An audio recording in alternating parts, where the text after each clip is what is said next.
Le lanceur d'alerte Thomas Shaw vient de frapper encore une fois.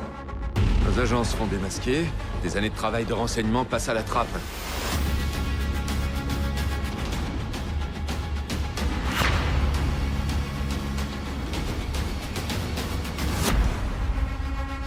Vous savez pas dans quoi vous vous êtes fourré. Alors éclaire-moi.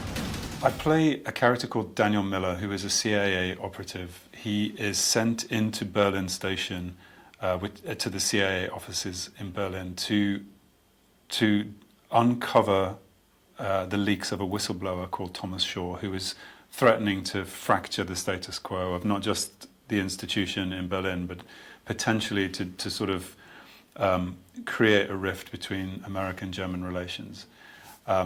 I suppose I see him as a probe that is sent in stealthily to look and listen and just to find out and uncover who it is leaking. And he has one lead, which is a journalist and a courier, and that's where he begins his journey.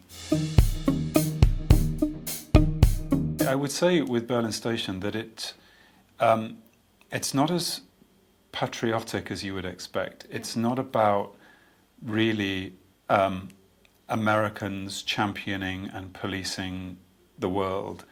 It's very much about an entire system that is flawed and very ordinary people who are tripping over the obstacles that they face. And rather than it being these superheroes that achieve great things for their country, it's about sort of patching up the holes in the dam and holding the water back. So in that respect, it feels a little dirtier and a little bit more kind of obscure than something which is very clear and heroic, I would say.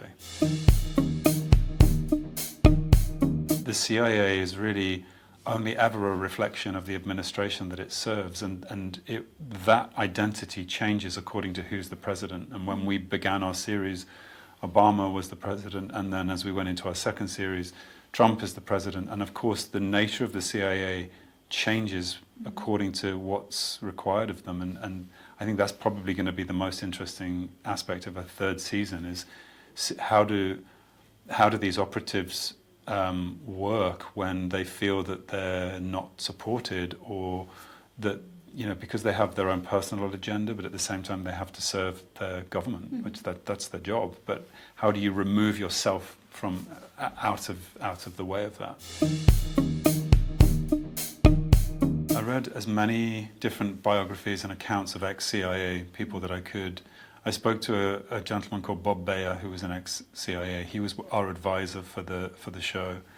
Of course, I watched a lot of fictional accounts of how the CIA is represented in TV and film, what we receive from it, and what the truth is.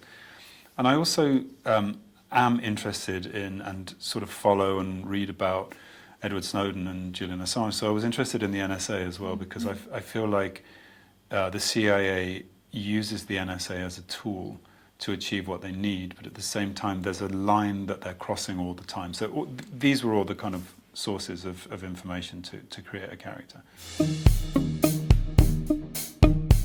I definitely think it is, and I think that that's not a bad thing either.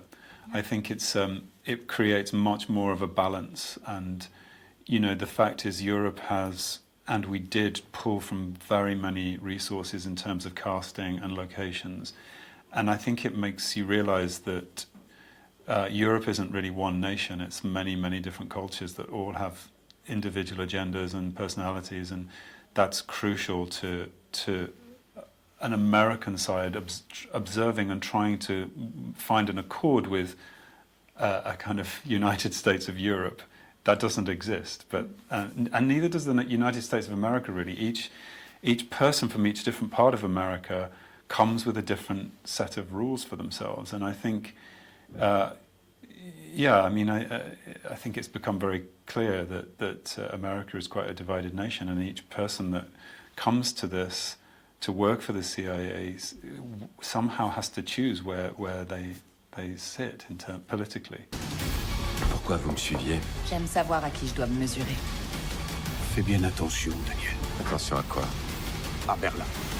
Berlin Station, votre nouvelle série thriller, à partir du dimanche 15 avril à 20h55, en exclusivité sur 13e rue.